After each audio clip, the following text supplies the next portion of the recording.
ஆதியாகமம் 28ஆம் அதிகாரம். ஈசாக்கு யாக்கோபை அழைத்து அவனை ஆசீர்வதித்து, நீ கானானியருடைய குமாரத்திகளில் பெண் கொள்ளாமல் எழுந்து புறப்பட்டு பதான் அராமில் இருக்கிற உன் தாயினுடைய தகப்பனாகிய பெத்துவேலுடைய வீட்டுக்குப் போய் அவ்விடத்தில் உன் தாயின் சகோதரனாகிய லாபானின் குமாரத்திகளுக்குள் பெண் கொள் என்று அவனுக்கு கட்டளை இட்டான். சர்வ வல்லமையுள்ள தேவன் உன்னை ஆசீர்வதித்து நீ பல ஜனக்கூட்டமாகும்படி உன்னை பலுகவும் பெருகவும் பண்ணி, தேவன் ஆபிரகாமுக்கு கொடுத்ததும் நீ பரதேசியாய் தங்குகிறதுமான தேசத்தை நீ சுதந்தரித்துக் கொள்ளும்படி ஆபிரகாமுக்கு அருளிய ஆசீர்வாதத்தை உனக்கும் உன் சந்ததிக்கும் அருளுவாராக என்று சொல்லி ஈசாக்கு யாக்கோபை அனுப்பிவிட்டான்.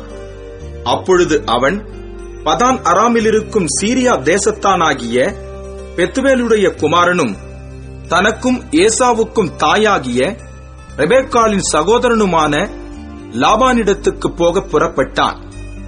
ஈசாக்கு யாக்கோபை ஆசீர்வதித்து ஒரு பெண்ணை கொள்ளும்படி அவனை பதான் அராமுக்கு அனுப்பினதையும், அவனை ஆசீர்வதிக்கையில் நீ கானானியருடைய குமாரத்திகளில் பெண் கொள்ள வேண்டாம் என்று அவனுக்கு கட்டளையிட்டதையும், யாக்கோபு தன் தகப்பனுக்கும் தன் தாய்க்கும் கீழ்ப்படிந்து பதான் அராமுக்கு புறப்பட்டு போனதையும் ஏசா கண்டதினாலும், கானானியருடைய குமாரத்திகள் தன் தகப்பனாகிய ஈசாக்கின் பார்வைக்கு ஆகாதவர்கள் என்பதை ஏசா அறிந்ததினாலும், ஏசா இஸ்மவேலிடத்துக்கு போய் தனக்கு முன்னிருந்த மனைவிகளுமன்றி ஆபிரகாமுடைய குமாரனாகிய இஸ்மவேலின் குமாரத்தியும் நெபாயோத்தின் சகோதரியுமாகிய மகலாத்தையும் விவாகம் பண்ணினான்.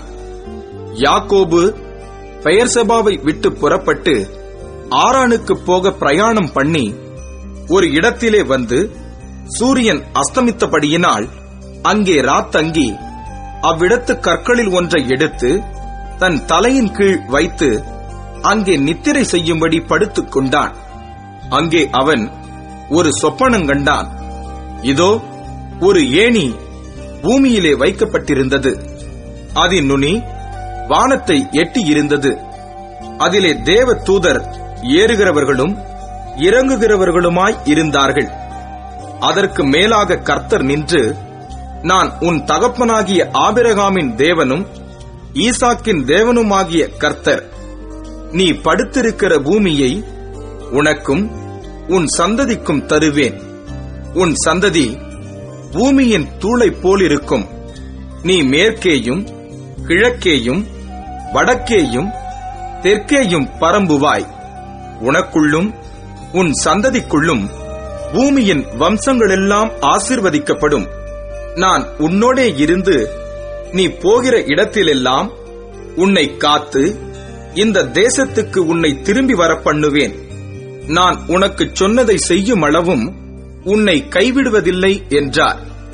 யாக்கோபு நித்திரை தெளிந்து விழித்தபோது, மெய்யாகவே கர்த்தர் இந்த ஸ்தலத்தில் இருக்கிறார், இதை நான் அறியாதிருந்தேன் என்றான். அவன் பயந்து, இந்த ஸ்தலம் எவ்வளவு பயங்கரமாய் இருக்கிறது! இது தேவனுடைய வீடே அல்லாமல் வேறல்ல, இது வானத்தின் வாசல் என்றான். அதிகாலையிலே யாக்கோபு எழுந்து தன் தலையின் கீழ் வைத்திருந்த கல்லை எடுத்து அதை தூணாக நிறுத்தி அதன் மேல் எண்ணெய் வார்த்து அந்த ஸ்தலத்திற்கு பெத்தேல் என்று பெயரிட்டான். அதற்கு முன்னே அவ்வூருக்கு லூஸ் என்னும் பேர் இருந்தது. அப்பொழுது யாக்கோபு, தேவன் என்னோடே இருந்து நான் போகிற இந்த வழியிலே என்னை காப்பாற்றி உண்ண ஆகாரமும் உடுக்க வஸ்திரமும் எனக்கு தந்து என்னை என் தகப்பன் வீட்டுக்கு சமாதானத்தோடே திரும்பி வர பண்ணுவாரானால் கர்த்தர் எனக்கு தேவனாய் இருப்பார். நான் தூணாக நிறுத்தின இந்த கல் தேவனுக்கு வீடாகும். தேவரீர் எனக்கு தரும் எல்லாவற்றிலும் உமக்கு தசம பாகம் செலுத்துவேன் என்று சொல்லி பொருத்தனை பண்ணிக்கொண்டான்.